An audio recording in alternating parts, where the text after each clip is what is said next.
오늘 하나님께서 주신 말씀은 고린도전서 7장 9절입니다. 고린도전서 7장 9절 말씀을 보겠습니다. 만일 절제할 수 없거든 결혼하라. 정욕이 불같이 타는 것보다 결혼하는 것이 나으니라. 아멘. 남녀가 성인이 되어 결혼을 하는 것은 하나님의 섭리이고 창조 원리입니다. 창세기 2장 18절과 24절을 보겠습니다.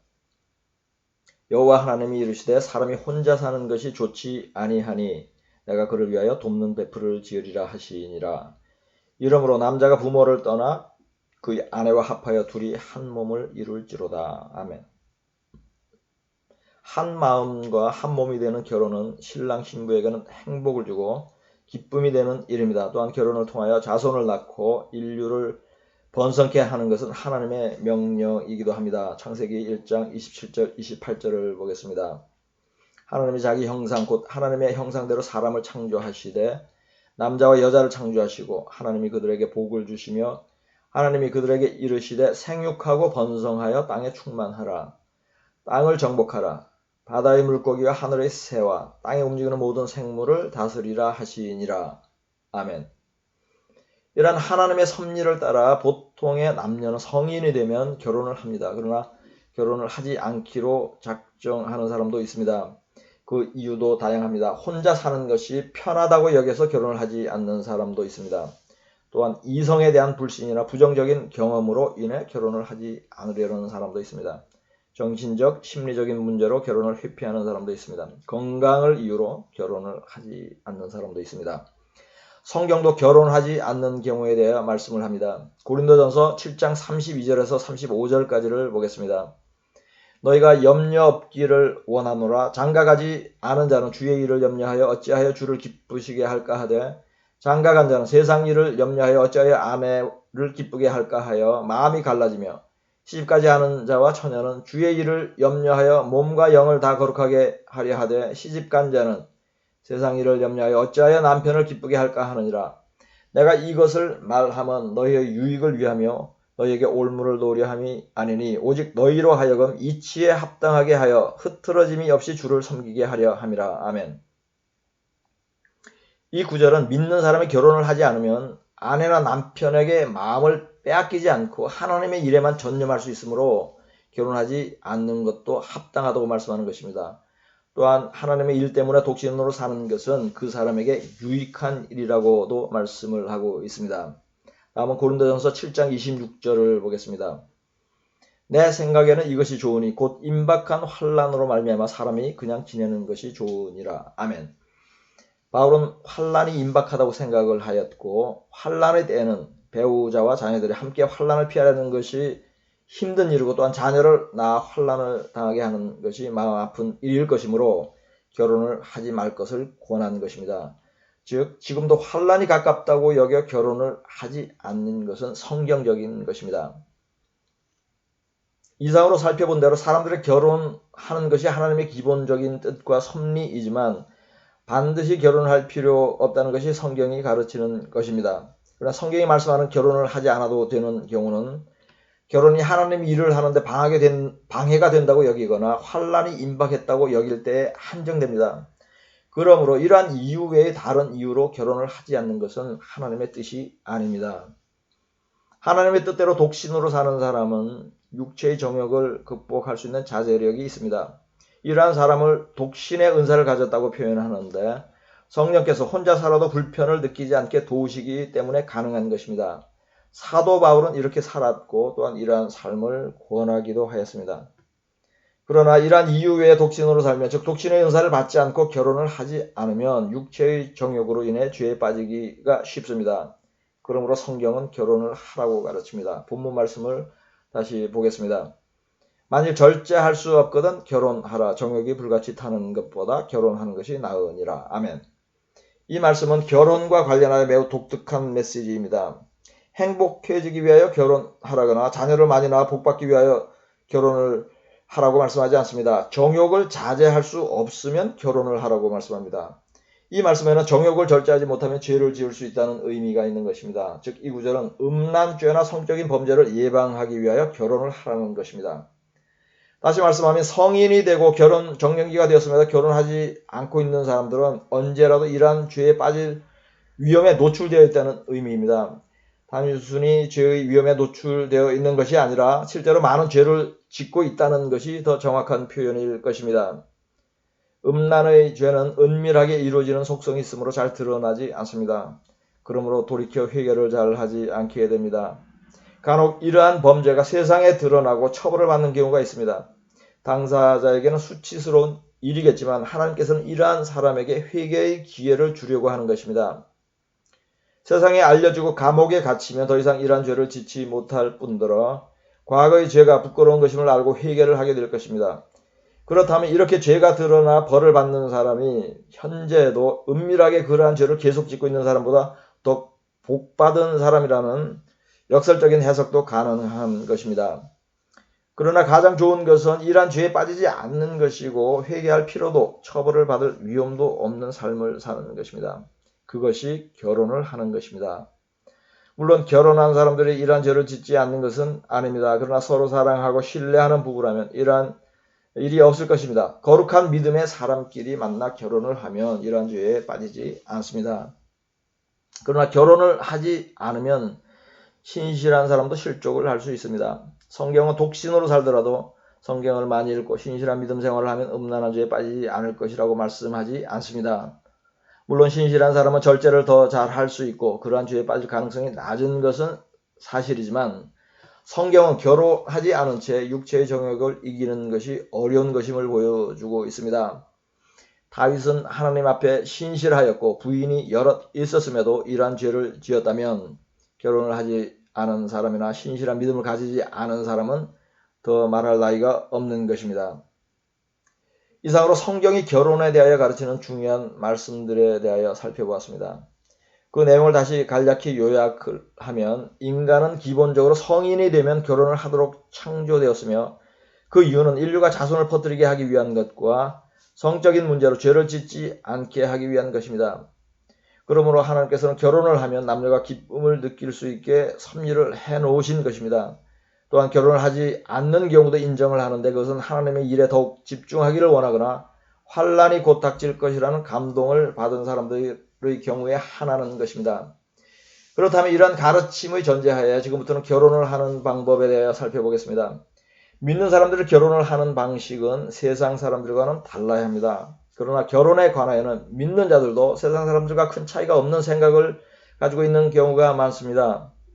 이 둘의 차이를 비교하며 믿는 사람들의 올바른 결혼관에 대하여 말씀을 드리겠습니다. 첫째, 세상은 외모와 조건에 끌려 결혼을 결정합니다. 그러나 믿는 자들은 성령의 감동에 끌려 결혼을 결정해야 합니다.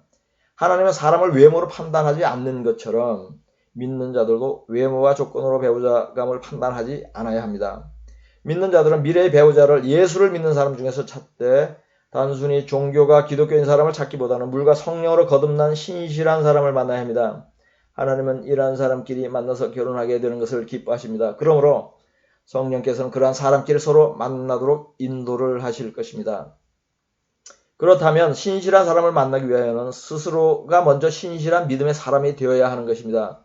즉 먼저 자신이 물과 성령으로 거듭난 사람이 되었을 때에 물과 성령으로 거듭난 사람을 만날 수 있는 것입니다.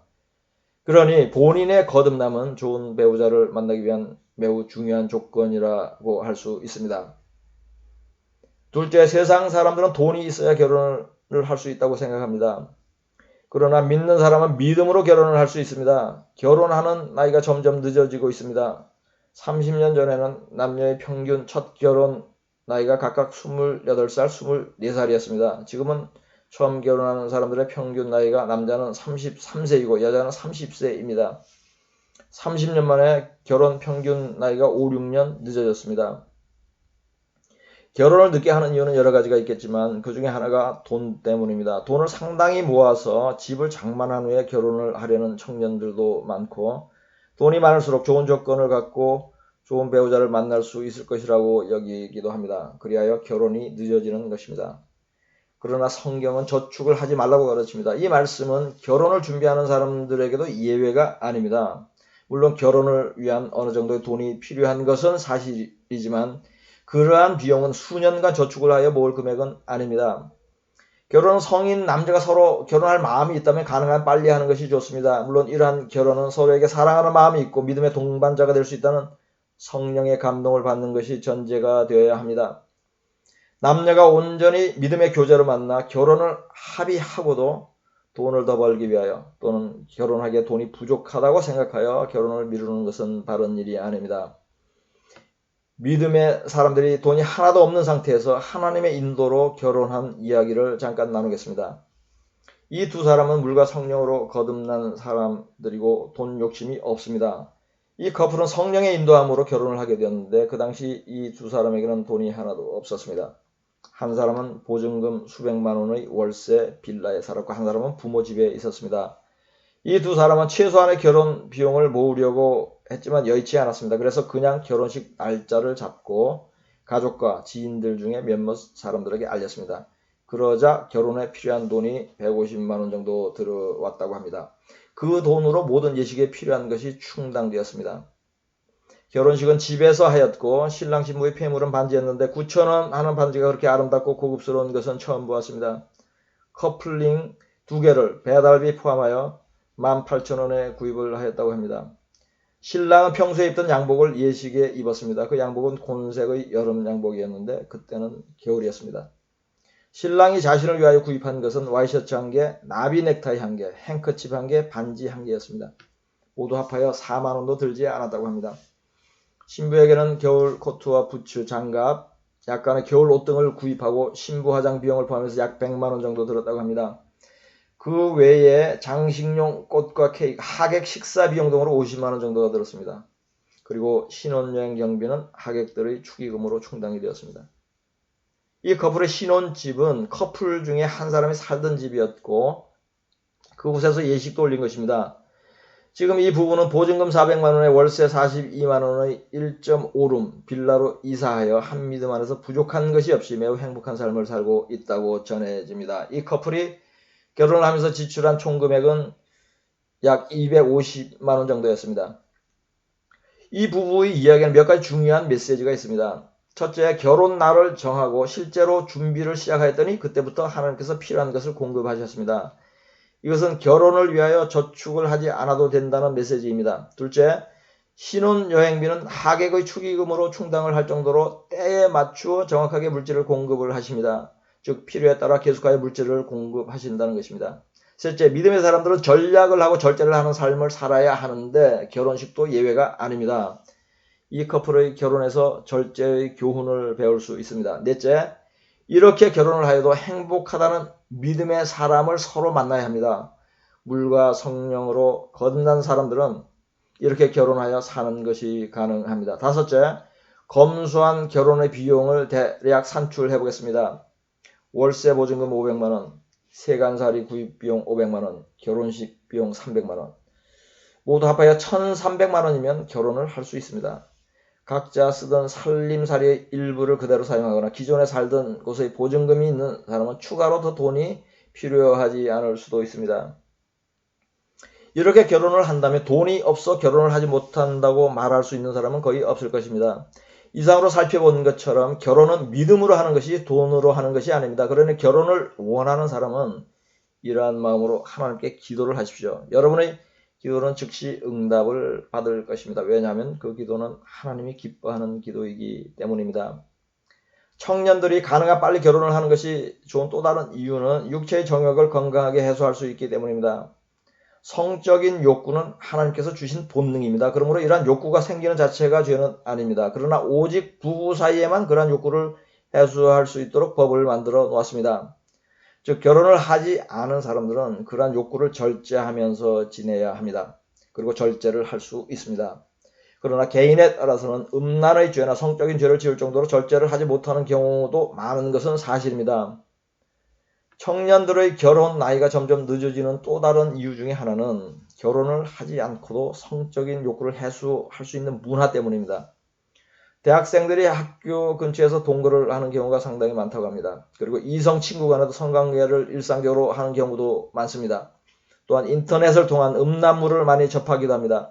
음란 퇴폐업소를 출입합니다. 청년들이 이러한 방식으로 성적인 욕구를 채우며 지내므로 굳이 결혼을 일찍 할 필요를 못 느끼는 것입니다. 다시 말하면 수많은 청년들이 결혼은 하지 않고 간음의 죄, 음란의 죄를 짓고 사는 것입니다. 지금 이 설교를 듣고 있는 청년들 중에 이러한 죄에 빠진 사람들이 있다면 회개하고 즉시 그러한 방탕한 삶에서 나와야 할 것입니다. 마음으로 짓는 음란한 생각도 동일한 죄입니다. 그리고 청년을 자녀로 둔 부모들은 자녀들의 믿음의 사람을 만나 속히 결혼할 것을 권해야 할 것입니다. 왜냐하면 결혼의 때를 넘기고 있는 여러분의 자녀는 지금 음란의 죄에 빠져 있을 수 있기 때문입니다. 이 설교는 한마디로 표현을 하면 결혼을 빨리 잘하는 법이라고 할 수 있습니다.